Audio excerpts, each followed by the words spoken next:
Welcome welcome welcome, स्वागत है आपका एक और नई वीडियो में। मैं भाई हिमालय में ही रहता हूँ और यहीं से कंटेंट बनाता हूँ। तो आज एक टॉपिक लेके आया हूँ आप लोगों के लिए। अच्छा लगे तो मुझे बताना। Why intelligent people stay silent. जो इंटेलिजेंट लोग होते हैं ना, उनको तुम साइलेंट स्टे काम ऐसा क्यों पाओगे? या बोलेंगे भी तो थोड़ा बोलेंगे, धीरे बोलेंगे, कम बोलेंगे, लेट बोलेंगे, बाद में बोलेंगे। ऐसा क्यों देखते हो तुम ज़्यादातर इंटेलिजेंट लोगों को? तो कुछ एक ट्रेड्स होते हैं, वो आपके अंदर भी होंगे तो बताना मुझे। मैं एक बार फ्रेम चेक कर लेता हूँ, सब आ रहा है, सही है, ओके। चलो शुरू करते हैं। बाकी वीडियो भी जाके देखना, आपकी बुद्धि खुलेगी, थोड़ी लॉजिकल बनोगे, पर्सपेक्टिव वाइडर होएगा। नई नई चीज़ें टॉपिक लाते हैं हम। बरसात हुई है, अभी 1.5 घंटे मैंने वेट किया ये वीडियो के लिए, क्योंकि बारिश हो रही थी। ये सब दिखता नहीं है किसी को भी कि भाई बारिश आ गई। जंगल में कुछ भी हो सकता है, बारिश भी आ सकती है, धूप तो नहीं आती। धूप में तो अच्छा रहता है यहाँ पे। चलो पहले शुरू करते हैं, बाद में ज्ञान पे देंगे।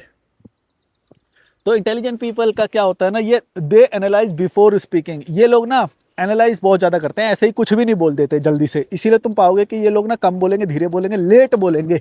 पहले एनालाइज करेंगे ये हर चीज़ों को। इनके जो सोचने के पर्सपेक्टिव है वो वाइडर होता है, ब्रॉड पर्सपेक्टिव होता है इनका।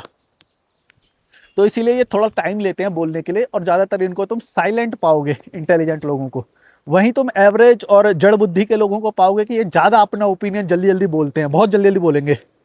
कि मैं ज़्यादा इंटेलिजेंट दिखूं, ज़्यादा वो दिखूं। तो इंटेलिजेंट लोगों का ये होता है कि वो दिखना भी नहीं चाहते ज़्यादा, उनको वैलिडेशन चाहिए ही नहीं होता, इसीलिए वो कम बोलते हैं, है ना। लेकिन अगर एवरेज बुद्धि है या कम बुद्धि है, इनको अथॉरिटी जताने के लिए, वैलिडेशन के लिए, इनको क्या होता है, ये ज़्यादा ज़्यादा बोलते हैं, ज़्यादा ज़्यादा जल्दी बोलते हैं। और चिड़ियों की आवाज़ कितनी अच्छी आ रही है। तो ये ना ज़्यादा ज़्यादा बोलते हैं ताकि इनकी अथॉरिटी दिखाई दे, मैं ज़्यादा इंटेलिजेंट दिखाई दूं। क्योंकि सच में तो पता है इनको इंटेलिजेंट नहीं है। जैसे ही सामने से काउंटर कुछ आएगा तो ये बोल नहीं पाते कुछ भी। तो इसीलिए ये ना नए बंदे से भी मिलते हैं, किसी से भी, तो ये ज़्यादा बोलते हैं। लेकिन इंटेलिजेंट लोगों को पता होता है कि भाई ये ज़्यादा बढ़िया पॉइंट बोल भी दिया तो भी कौन सा मुझे पैसे ही मिलने हैं, कोई फायदा थोड़ी होना है। तो वो ना ज्यादातर साइलेंट बोलेगी, या फिर पूछने पे ही तुम्हें कुछ सवालों के जवाब देंगे। ओपिनियन ज्यादा जल्दी नहीं देंगे, या फिर देंगे तो बहुत रिलैक्स्ड वे में। या तुम्हें सुनना है सुनो, नहीं मानना मत मानो, ऐसे बोलेंगे। जैसे पान के खोखे पे तुमने सुना होगा बहुत सारे लोग कि इसको इसको कैप्टन बनना चाहिए, या पॉलिटिकल पार्टी में इसको जीतना चाहिए, उसको जीत। बहुत सारे ओपिनियन होते हैं एवरेज लोगों के और जड़ बुद्धि लोगों के, मंद बुद्धि लोगों के। लेकिन इंटेलिजेंट लोग इतनी जल्दी अपनी राय देते नहीं है, वो साइलेंट रहते हैं, काम रहते हैं। या फिर वो पूछने पे अपना ओपिनियन देते हैं, क्योंकि ओपिनियन सबके अलग होते हैं। कोई ओपिनियन जो है यूनिवर्सल या फिर सही नहीं होता है ना। तो ये बात इंटेलिजेंट लोगों को पता होती है। जो मंद बुद्धि लोग होते हैं वो क्या सोचते हैं कि भाई मैं जो सोच रहा हूँ ना वो यूनिवर्सल होता है, और वो ही सब कुछ होना चाहिए। तो इसीलिए भी इंटेलिजेंट लोगों को तुम कम बोलते हुए सुनोगे, और जो जड़ बुद्धि के मंद बुद्धि लोग होंगे वो ज्यादा बोलेंगे हमेशा। तो इसीलिए अगर तुम भी साइलेंट रहते हो तो तुम भी इंटेलिजेंट हो सके। चलो सेकंड पॉइंट लेते हैं। They see multiple perspective so they avoid quick judgment. जो इंटेलिजेंट लोग होते हैं ना, वो हर चीज के पर्सपेक्टिव बहुत ज्यादा सोच सकते हैं। उनका जो सोचने का जो स्पेक्ट्रम होता है वो बहुत बड़ा होता है, दूर तक सोच पाते हैं वो। इसीलिए किसी भी चीज को वो ऐसे ही नहीं देते, वो पूरा एनालाइज करते हैं अपने दिमाग में कि मुझे ये बोलना चाहिए या नहीं बोलना चाहिए। या फिर जैसे मान लो किसी क्रिकेटर का कुछ वो बनना होगा, या कोई पॉलिटिकल पार्टी, या कोई भी ओपिनियन देना किसी भी चीज में, तो वो ऐसे ही कुछ नहीं बोलते, क्योंकि उनके पास काउंटर पर्सपेक्टिव जो है वो भी उनके दिमाग में होता है। लेकिन जो कम बुद्धि के लोग होते हैं, उनके उनका जो स्पेक्ट्रम है सोचने का वो इतना ज्यादा नहीं होता। इसीलिए तुम देखोगे कि वो जो है वो बड़ी जल्दी जल्दी बोल देंगे, कोई भी चीज़ बोल देंगे, फिर बाद में उनका बड़ी आसानी से उनका वो तोड़ कोई निकाल देता है, फिर वो चुप हो जाते हैं। मंद बुद्धि के लोग, एवरेज बुद्धि के लोग। लेकिन जो जो इंटेलिजेंट लोग होते हैं वो बहुत दूर तक सोच पाते हैं, जो उसका काउंटर है वो भी सोच पाते हैं वो। इसीलिए वो सोचते हैं कि मैं ये बोलूं कि नहीं बोलूं, क्योंकि इसका इतने इतने काउंटर भी हैं, ये भी है। उन्हें पता होता है, वो सोच सकते हैं, minus point, plus point, neutral point, सब कुछ सोच सकते हैं वो। उनका सोचने का वो बहुत ज़्यादा होता है, इसीलिए वो थोड़ा सा कम बोलते हैं। तीसरा है मेरा, they understand that not every conversation is worth their energy. पान के खोखे पे, बसों में, ट्रेनों में तुमने ऐसे देखा होगा कि बहुत ज़्यादा एनर्जी डाल के भी लोग अपने ओपिनियन को ऐसे जताते हैं भाई कि ओ मैं पार्टी दूंगा अगर ये वाला ये ये बन गया, प्रधानमंत्री बन गया, तो मैं ऐसा हो ही नहीं सकता, 5 करोड़ रुपए दूंगा। 5 करोड़ रुपए? अबे तू खुद जनरल की डिब्बी में बैठ के जा रहा है, बोले मैं 5 करोड़ रुपए दूंगा अगर ऐसा हो गया तो वो वो मतलब पूरी एनर्जी के साथ लड़ते हैं यार। तुमने देखा होगा ये जो मंदबुद्धि के लोग होते हैं, जो एवरेज लोग होते हैं भाई, अपने ओपिनियन के लिए वो पूरी एनर्जी लगा देते हैं। ऐसा मतलब अपने पैसे, मैं पैसे दूंगा, ये करूंगा, वो करूंगा अगर ऐसा हो तो इंटेलिजेंट लोग होते हैं, उनको पता होता है कि भाई मेरी एनर्जी इस चीज के लिए नहीं है, समझिए, इस चीज के मेरे यहाँ पे कोई फायदा नहीं। सारे तो मंदबुद्धि लोग बैठे हुए हैं, एवरेज लोग बैठे हुए हैं। जो जनरल डिब्बे में जा रहा होगा वो ज्यादा दिमाग का थोड़ी होएगा। तुम सोचो, मैं जनरलाइज कर रहा हूँ, जनरलाइज कर रहा हूँ भाई मैं जनरलाइज कर रहा हूँ, जनरल डिब्बे वालों को मैं जनरलाइज कर रहा हूँ कि अगर तुम्हारे अंदर थोड़ी भी बुद्धि होती है, थोड़ा भी अच्छा हासिल किया होता, तो तुम या तो फर्स्ट क्लास में बैठ के जाते या अपनी गाड़ी में बैठ के जाते। जनरल डिब्बे में जो मंदबुद्धि लोग बैठे होते हैं, उनके बीच में तुम बैठते हुए घटिया डिबेट करते हुए तो नहीं जाते। जिसने भी ट्रेनों में सफर किया होगा, उन्होंने देखा होगा बेकार के जड़ बुद्धि वाले लोग वहां पे रहते हैं जनरल डिब्बे में या पान के खोखे पे, बिना फालतू की लड़ाई कर रहे होते हैं, है ना। कोई उनका कोई लेना देना भी नहीं, उनका रिश्तेदार भी नहीं है उस क्रिकेट टीम में, ना पॉलिटिकल पार्टी में कोई भी, फिर भी इतना पूरा एनर्जी लगा के ऐसा लड़ते हैं जैसे पता नहीं इनका इनके इनके लड़ने से या इनके ओपिनियन से कोई फर्क पड़ेगा इनको। ये जो पेड़ है ना, पेड़ के उसमें मेरी ये डायरी रखी हुई है, तो फिर वो सुरक्षित है, पानी नहीं आ रहा इस पे। वैसे बारिश अभी भी हो रही है यहाँ पे हल्की हल्की, और सामने देखोगे तो पहाड़ भी दिखाई दे रहा है। मैं दिखा देता हूँ, 1 मिनट जूम करके, वो देख रहे हो सुंदर पहाड़, ऊपर का भी दिखा देता हूँ मैं तुम्हें। ये जंगल है भाई जहाँ पे मैं आता हूँ, कोई नहीं है, बस चिड़ियाओं की आवाज़ें आ रही है। और यहीं पे मैं वॉक करता हूँ, नीचे एक झरना भी है, वहाँ पे भी जाते हैं हम कभी कभी। 1.5 घंटा वेट किया मैंने, एक वीडियो रिकॉर्ड कर लिया, फिर 1.5 घंटे के लिए बारिश आ गई। वहाँ पे जाके मैं स्क्रिप्ट ही बना रहा था ये, और वीडियो सुन रहा था। और अगला पॉइंट है मेरा, they understand that not every conversation, ये तो हो गया। 4th पॉइंट है, they they know that speaking less can actually increase perceived authority. जो लोग कम बोलते हैं ना, उनकी अथॉरिटी एक कायम हो जाती है। जो लोग ज़्यादा बोल रहे होते हैं ना, उनके बीच में अगर एक नया बंदा आ जाए मान लो, और वो कम बोले, तो जब तक वो कम बोलता रहेगा तब तक लोग उसके बारे में ना कुछ एक इमेज नहीं बना पाएंगे।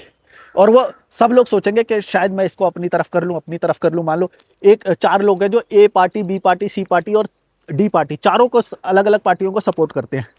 एक नया बंदा आ गया उस ग्रुप में, वो ना किसी भी पार्टी का पक्ष ना लेके बस वो सुनेगा, किसी को नहीं देखेगा। तो चारों क्या सोचेंगे कि हो सकता है ये मेरी तरफ हो, मेरी तरफ हो। ये चारों लोग ना बहुत ज्यादा वो करेंगे, लेकिन वो पांचवा बंदा किसी की भी साइड नहीं लेगा, साइलेंट रहेगा एकदम। तो अथॉरिटी क्रिएट होती है उससे, जितना साइलेंट रहोगे। जैसे ही उसने एक भी ए पार्टी का मान लो ले लिया, तो बी, सी और डी जो पार्टी है वो उसके अगेंस्ट हो जाएगी, और या फिर उसको गलत समझने लग जाएंगे। तो एक बंदा उसके साथ आ गया और 3 बंदे उसके अगेंस्ट हो गए, पावर हो गई लेस। इसी तरह से ये तो ओपिनियन बेस्ड हुआ। किसी भी चीज में, कई चीजों में तुमने देखा होगा कि जब तक तुम मुंह नहीं खोलोगे तब तक तुम्हारा कोई एक इमेज बना ही नहीं पाएगा। वो जो ग्रुप है, जो लोग हैं, तुम्हारा कोई वो नहीं बना पाएंगे। ना तो तुम बैलेंस्ड पर्सपेक्टिव दो, कुछ भी पर्सपेक्टिव दो ही मत, जब तक तुमने कुछ भी नहीं बोला तब तक तुम्हारी एक अथॉरिटी रहती है। कभी भी देख लेना, कम बोलने वाले लोग, काला चश्मा पहनने वाले लोग, ये एक अथॉरिटी क्रिएट करता है, क्योंकि तुम उसे जज नहीं कर सकते। काला चश्मे में जो आईज के जो एक्सप्रेशंस होते हैं, वो सब तुम किसको देख रहे हो, कि क्या कर रहे हो, क्या सोच रहे हो, अगर ये सामने वाले को पता नहीं चला तो वो अनसेड अथॉरिटी तुम्हारे साइड हो गई, एक पावर हो गई तुम्हारे साथ। इसीलिए काला चश्मा जरूर पहना। किसी ने पूछा था काला चश्मा क्यों पहनते हो भाई, टोपी क्यों पहनते हो, अब तुम्हें समझ में आ गया। काला चश्मा पहनने से काफी सारे फायदे होते हैं, वैसे भी तुम्हारे एक्सप्रेशन नहीं दिखाई देते। और ना, कम बोलने के साथ साथ एक और चीज है कि बोलने में एक ठहराव भी होना चाहिए, कॉमा, फुल स्टॉप, अथॉरिटी होनी चाहिए एक बोलने में। बहुत धीरे से बोलना है, कम बोलना है, जितना भी बोलना है वो एकदम स्ट्रांग होना चाहिए बोलना। इसके बारे में भी मैं बताऊंगा कि कम्युनिकेशन स्किल्स में ये भी एक स्किल होती है कि जो भी बोलो इतना हैवी तरीके से वो आना चाहिए, एकदम फ्लो नहीं होना चाहिए।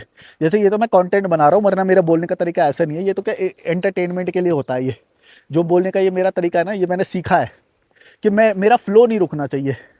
मेरा फ्लो रुकेगा नहीं तो इंटरेस्ट तुम्हारा बना रहेगा, नए नए थॉट एकदम से फेंकता रहूँगा मैं। वरना मैं इतनी तेज़ी से नहीं बोलता हूँ जितनी तेज़ी से मैं बोल रहा हूँ। मेरा बोलने का तरीका बहुत ठहराव वाला है, पर मैं वो अगर यहाँ पे बोलूँगा ना रियल वाला, तो वीडियो बहुत बोरिंग हो जाएगी। एक्चुअली मेरा ये तरीका नहीं है। जितनी तेज़ी से मैं बोल रहा हूँ ना, इतनी तेज़ी से बोलना भी नहीं चाहिए, धीरे बोला करो, कम बोलो, स्लो, कंट्रोल्ड इमोशंस में बोलो, और कंट्रोल्ड तुम्हारी स्पीड होनी चाहिए, टोन भी, हर चीज़ कंट्रोल्ड वे में बोलो, कम बोलो। जो मैं इस पे वीडियो पे जो बोल रहा हूँ, ये स्पीड मेरी नेचुरल नहीं है, मैं खुद बोल रहा हूँ, मैंने ये सब सीखा है, कैमरा, एंगेजमेंट, ये सब मैंने सीखा है। तो मुझे पता है कि कैमरे के सामने तुम्हें मैं कैसे होल्ड करता हूँ, मेरी स्पीकिंग स्किल्स वैसी हैं। पर ये एक्चुअल में जब तुम किसी के सामने बोल रहे हो तो इतनी स्पीड नहीं होनी चाहिए बोलने की, ये बात याद रखना। बोलते समय हमेशा ठहराव होना चाहिए बातों में। एक पॉइंट बोलने के बाद थोड़ा सा रुको, फुल स्टॉप की महत्वता समझो, कॉमा, फुल स्टॉप, होल्ड करो, सामने वाले को प्रोसेस करने दो, ज़्यादा जल्दी जल्दी नहीं बोलना है। ये तो मैं इसलिए बोल रहा हूँ कि मैं एक डिवाइस पे बोल रहा हूँ ये चीज़, समझ रहे हो, तुम्हें होल्ड करना होता है मुझे, वरना शॉर्ट्स की आदत हो गई, अटेंशन स्पैन लोगों का है नहीं। तो ये एक तरीका होता है कि जल्दी जल्दी मैं तुम्हारे सामने वो भेजता हूँ कि तुम उसे प्रोसेस भी ना कर पाओ। तभी तुम इतनी जल्दी ज़्यादा मेरा वीडियो देखते हो। ट्रिक समझ गए तुम तो मेरी, हैं बड़े चालू हो तुम तो बड़े चालू हो। फिफ्थ पॉइंट है, इट शोज मोर कॉन्फिडेंस। जो लोग साइलेंस होते हैं ना, साइलेंट होते हैं, वो उनका कॉन्फिडेंस भी दिखाता है कि वो हरी नहीं कर रहा है अपने उसको दिखाने के लिए, ओ भाई भाई भाई भाई ये वो। और उसी बोलने में वो कुछ कुछ गलत भी बोल सकता है अगर ज़्यादा स्पीड में बोलेगा या ज़्यादा दिखाएगा तो। जैसे ही बोला तो कॉन्फिडेंस लो भी हो सकता है। जब तक तुम्हें किसी टॉपिक के बारे में पता ही नहीं है, पहली बात तो साइलेंट रहो, बोलना है तो बहुत कम बोलो, या फिर एक चीज़ बोल दो सामने से कि यार इस चीज़ में ना मेरे को ज़्यादा कुछ पता नहीं है, सीधा बोल दो। उससे क्या है, तुम्हारा हाई कॉन्फिडेंस दिखाई देता है, तुम्हें ज़्यादा बोलना ही नहीं है, कम बोलो, सीधा बोल दो यार इस चीज़ में ना मेरी ज़्यादा इंटरेस्ट है नहीं है। जैसे कोई क्रिकेट के बारे में बात करता है, मेरे को बिल्कुल भी नहीं पता भाई, मेरे को क्रिकेट टीम के प्लेयर्स के नाम भी नहीं पता, मेरे को कुछ नहीं पता ना। मैं पॉलिटिकल पार्टी का जब डिस्कशन होता है मैं कोई भाग नहीं लेता उसके अंदर, ना मैं कोई ओपिनियन देता हूँ, मैं साइलेंट रहता हूँ। तो जब मैं साइलेंट रहता हूँ जब भी ऐसा कोई पॉइंट आता है तब मैं उनको कभी कभी ये भी नहीं बताता कि मैं इस चीज़ में इंटरेस्ट नहीं, मैं बस चुपचाप सुनता रहता हूँ, हाँ यूँ करके यूँ सुनता रहता हूँ। उससे क्या है, एक परसीव्ड अथॉरिटी क्रिएट होती है, पहली बात तो मैं ये बताऊँ, और कॉन्फिडेंस दिखाई देता है इंसान का। लेकिन इसमें दो चीज़ समझना, कभी कभी साइलेंट रहना तुम्हारे लेस अंडर कॉन्फिडेंट होने का भी प्रमाण होता है। हमेशा ये मत सोचना कि साइलेंट वो ही लोग रहते हैं जो इंटेलिजेंट लोग होते हैं, ऐसा नहीं है। कभी कभी इंट्रोवर्ट भी होते हैं और अंडर कॉन्फिडेंट भी होते हैं, तो भी साइलेंट रहता है इंसान। तो दोनों फर्क हैं। तो दोनों इसके बीच में ना एक बारीक लाइन है, उस चीज़ को समझना पड़ेगा कि तुम्हें कॉन्फिडेंट भी दिखना है और इंट्रोवर्ट भी नहीं दिखना है, इसके बीच में रहना है। तो समझ गए, अंडर कॉन्फिडेंट ना दिखने लग जाओ, क्योंकि अंडर कॉन्फिडेंट लोग भी चुप रहते हैं इसका मतलब ये नहीं कि वो इंटेलिजेंट है। तो ये फ़र्क एक बार समझना होता है। ये वाला चीज़ मैंने लिखी भी है इसके अंदर, माइनस पॉइंट भी है इस चीज़ के कि ज़्यादा ही साइलेंट रहोगे तो अंडर कॉन्फिडेंट भी लग सकते हो। तो ये बैलेंस करना होता है, ये सीखना होता है, समझना होता है ये भी, ठीक है। इसमें लिखा है मैंने, ये देखो, it's not always intelligence, it's sometimes fear introvert. मतलब तुम डरते हो कि सामने वाला इतना पावरफुल है कि अगर मैंने इसके अगेंस्ट वाला पॉइंट बोला तो वो मेरे को खा जाएगा या ओवर पावर कर लेगा, या फिर मैं उसके सामने बच्चा सा दिखाई दूंगा। तो इसलिए डर भी हो सकता है, इसलिए भी चुप रह सकते हो तुम, समझ गए। तो डरना और ना बोलना ये दोनों अलग अलग चीज़ें हैं। स्ट्रांगली अपने पॉइंट को रखना होता है, और इंट्रोवर्ट भी हो सकते हो, ये भी लिखा है मैंने, लो कॉन्फिडेंस भी लिखा है, ये तीनों भी हो सकते हैं, ठीक है। तो साइलेंट रहना हमेशा कॉन्फिडेंस का प्रतीक नहीं होता, लो कॉन्फिडेंस भी हो सकता है, वो समझना पड़ता है। बाकी चीज़ें भी होती है ना, बॉडी लैंग्वेज और वो सब, ये मैंने अगले पॉइंट में लिखा है, देखो लिखा है, सिक्स्थ पॉइंट है, दे ऑब्जर्व मोर। इंटेलिजेंट लोग जो है ना वो ये ऑब्जर्व करते हैं बॉडी लैंग्वेज, टोन और हिडन इंटेंशंस। तो ये जो इंटेलिजेंट लोग हैं ना इसलिए भी चुप रहते हैं कि ये ना ये ऑब्जर्व करते हैं सामने वाले को, समझ रहे हो, उसकी बॉडी लैंग्वेज को, उसके टोन को, बोलने के तरीकों को, स्पीड को, जो बोलने की जो स्पीड है, हर चीज़ को वो ऑब्जर्व करते हैं। इसीलिए वो साइलेंट रहते हैं, पहले ऑब्जर्व करते हैं इसको कि ये कौन सी तरफ, कौन सी आइडियोलॉजी पर अलाइन कर रहा है, ये क्या सोचता है, ये इसका सोचने का तरीका क्या है, ताकि अगर उसका फ़ायदा उठाना है तो उसकी हाँ में हाँ मिला दो, और अगर इससे कोई फ़ायदा नहीं है या वो नहीं है, इसके औकात में लाना है तो इसके अगेंस्ट में बोल दो, क्योंकि उसके ओवरऑल समझ में ही आ जाएगी तुम समझ रहे हो, कई जेंडर के प्रति उसके क्या वो हैं, या फिर पॉलिटिकल पार्टी, या फिर क्रिकेट, या फिर रिलीजन, बाबा, या एथिज़म, वीगन, इससे रिलेटेड इसके जो भी विचार हैं ये खुद ही हक देगा मुँह से, इसकी बॉडी लैंग्वेज और वो सब कुछ वो पूरा बता देगा। तो पहले ऑब्जर्व करो, अगर उसको हाँ में हाँ मिलाना है या कोई फ़ायदा उठाना है तो उसकी तरफ बोल दो, हाँ भाई वीगन सही बोल रहे हो यार तुम, न्यूट्रिशन कुछ नहीं होता, ये सब होता है, कुछ भी, मतलब किसी भी तरह से प्ले कर सकते हो फिर तुम उस बंदे को जो ज़्यादा बोल रहा है। जो ज़्यादा बोल रहा है उसको कैसे भी प्ले कर सकते हो, तुम्हारे पास है डायरेक्शन देना उस कॉन्वर्सेशन को, या और अपने रिलेशन को, उसके रिलेशन को डायरेक्शन भी दे सकते हो तुम, ठीक है। और जो ज़्यादा बोल रहा है, जो ज़्यादा ही फूट फूट के एकदम तेज तेज से ज़्यादा बोलना चाह रहा है, वो अपना कंट्रोल खो देगा, क्योंकि उसको उसको डायरेक्ट कौन करेगा अब? जो साइलेंट है, जिसको पता है कि इसको ए में ले जाऊं, बी में ले जाऊं, सी में ले जाऊं, न्यूट्रल वाले में ले जाऊं, या इधर ले जाऊं, वो डायरेक्शन दे सकता है। समझ गए? क्योंकि थॉट उसके अंदर घुस के तो नहीं देख लेगा वो, अगर उसे प्ले करना है तो वो प्ले कर लेगा। इसीलिए साइलेंट जो लोग होते हैं वो बॉडी लैंग्वेज को पढ़ते हैं, पॉजेस को पढ़ते हैं, टोन को पढ़ते हैं, पेस को पढ़ते हैं, बोलने की जो पेस होती है, हिडन इंटेंशंस को पढ़ते हैं कि ये जो कई लोगों के ना हिडन इंटेंशंस और हिडन एजेंडास प्रोपेगेंडाज होते हैं, वो कई बार उसको भी नहीं पता होते, लेकिन वो उस प्रोपेगेंडा में फंस चुका होता है। लेकिन जो इंटेलिजेंट लोग हैं वो समझ जाते हैं कि ओके ये इस प्रोपेगेंडा का शिकार है, और वो समझ जाते हैं उस चीज़ को, ठीक है। वो उनको खुद को भी नहीं पता होती कई बार कि वो प्रोपेगेंडा के शिकार हो चुके हैं, तो वो समझ जाता है ये चीज़, तो वो चुपचाप बस ये पढ़ता है उसकी चीज़ों को, body language, intentions, hidden intentions, उसके ऊपर थोपे गए प्रोपेगेंडास, वो सब पढ़ता है और चुपचाप रहता है, क्योंकि इस पर एनर्जी वेस्ट करने से तो कोई फायदा नहीं है ना। अगर फायदा नहीं है तो नहीं है, फिर तो समझाना ही नहीं है। और अगर समझाना या करना है तो पहले उसका ओवरऑल एक वो समझ जाओ कि ये किस चीज़ के बारे में क्या सोचता है, फिर उसके हिसाब से प्ले कर लो उसे। Speak strategically not emotionally. तो ये जो इंटेलिजेंट लोग हैं ना, ये स्ट्रैटेजिकली बोलते हैं, इमोशन में आके कोई बात नहीं करते हैं। कोई चीज़ तुम्हें को वैसे इनको इंटेलिजेंट लोगों को इमोशनल ट्रिक, वो इमोशनली चार्ज करती भी नहीं है वो कोई चीज़, है ना। ये कंट्रोल्ड होते हैं, अपने आप में संपूर्ण होते हैं, इन्फीरियोरिटी इनके अंदर होती नहीं है, डरते हैं नहीं। तो ये बोलते जो है ना वो भी स्ट्रैटेजिकली बोलते हैं। मान लो इसको किसी की आइडियोलॉजी के बारे में पता चल गया, तो अब स्ट्रैटेजी है उसकी कि वो ये इस तरफ इसे मोड़ दे, इस तरफ मोड़ दे, फंसा ले इसको, या फिर इसको और इसके विचार में वो कर दे, किसी भी तरह से मोल्ड कर सकते हैं, मतलब उसको प्ले कर सकते हैं कैसे भी। और ये मैं भी करता हूँ, मैं तो बहुत बार करता हूँ कई लोगों के। मैं तो आसानी से समझ जाता हूँ कि किस चीज़ के बारे में ये क्या सोचता है, और वैसे ही प्ले कर दो। इसीलिए मैं ये बात बोलता हूँ कि अपने हिडन जो जो आइडियोलॉजीज है उसको छुपा के रखो। जितना छुपा के रखोगे उतना तुम्हारे हाथ में पावर है। ज़्यादा बोलना नहीं है, कम बोलना है, साइलेंट रहो। पहले सामने वाले को पढ़ो, पहले उसका देखो कि उसके क्या विचार हैं। उससे क्या पावर तुम्हारे हाथ में आ जाती है, कहीं पे भी मोल्ड कर दो उसे कहीं पे कोई भी डायरेक्शन दे दो उसे, और वो सामने वाला कुछ कर भी नहीं सकता उसमें। कहीं भी डायरेक्शन दे दो, उसको कुछ नहीं समझ में आएगा कि उसके साथ खेला जा रहा है, उसके साथ खेला हो रहा है, उसको समझ भी नहीं आएगा ये चीज़। तो ये चीज़ बस सिर्फ उनके साथ कर सकते हो जो लॉजिकल मलिक चैनल जिन्होंने नहीं देखा है। तो ये वीडियो अपने दोस्तों को शेयर मत करना वरना तुम उन्हें खेल नहीं पाओगे। जो लॉजिकल मलिक चैनल तक पहुंच गया उसको कौन खेल पाएगा भाई, क्योंकि वो सब चीज़ें समझ के बैठा है, बॉडी लैंग्वेज समझ के बैठा है, लोगों को कैसे मोल्ड करना होता है, प्ले करना होता है, सब तो समझ के बैठे हैं। तो पर ये चीज़ भी समझ, देखो जो भी चीज़ मैंने बोली है ना, एक बार मेरे को तुम कमेंट में बताया करो कि तुम ये वाली चीज़ समझ में आ गई, क्योंकि मैं सोचता हूँ कई बार कि ये तो मेरे जीवन का वो है। जैसे मैं जब भारत यात्रा कर रहा था, है ना, तो शुरू में क्या होता था, मैं बोल देता था किसी पॉलिटिकल पार्टी के बारे में मैं क्या सोचता हूँ। सब बाद में मुझे पता चलता जिससे मैंने लिफ्ट लिया, जिसकी गाड़ी में बैठा हूँ, उसके अपोजिट विचार है। तो मैं एक चीज़ मेरे को समझ में आई, ओके मुझे बोलना नहीं है, पहले देखना है कि सामने वाला जो मेरे को जिसने लिफ्ट दिया है वो उस पार्टी के बारे में या उस चीज़ के बारे में क्या सोचता है। चुपचाप पहले मैं ऑब्जर्व करता हूँ कि आपके बारे, आप इस बारे, अगर उसने कहीं से भी हिंट दे दिया कि राइट विंग अलाइंड है या लेफ्ट विंग अलाइंड है या कुछ भी है, उस तरीके से वहां से उसे मोल्ड कर दे। ऐसे मोल्ड करना कि बंदा चाय भी पिलाता था, खाना भी खिलाता था, सब कुछ वो खुश हो जाता था अब उसे पता नहीं चल रहा कि मैंने उसे प्ले करा है तुम समझ गए होगे अब मैं क्या क्या बोलना चाह रहा हूँ। तो ये शुरुआत में मैंने ये करा, मैं बोल रहा ना, भारत यात्रा ने में ही मैं सब कुछ सीखा हूँ भाई। भारत यात्रा में मैं लोगों को प्ले करना सीखा हूँ, सब कुछ सीखा हूँ। अब उसको ये बात आखिर तक नहीं पता चली कि मैंने उसे प्ले करा। मेरी आइडियोलॉजी तो वो है भी नहीं जो जो जो मैंने उसको उसके साथ वो हाँ मिलाई या फिर उससे आगे करी। समझ गए तुम? वो क्योंकि हक देते हैं, उन लोगों को ये स्ट्रैटेजी वगैरह पता नहीं होती, ये सब चीज़ें है ना, उनको पता ही नहीं है। उस बंदे ने मेरे को खाना भी खिला दिया, सब कुछ कर दिया, मेरा तो फ़ायदा ही फ़ायदा हो गया, लिफ्ट भी दे दी, और ज़्यादा आगे भी छोड़ के आते कई बार, तो घर में भी रुकाते कई बार, और ज़्यादा आगे, अरे आप बैठो बैठो हम छोड़ के आए हैं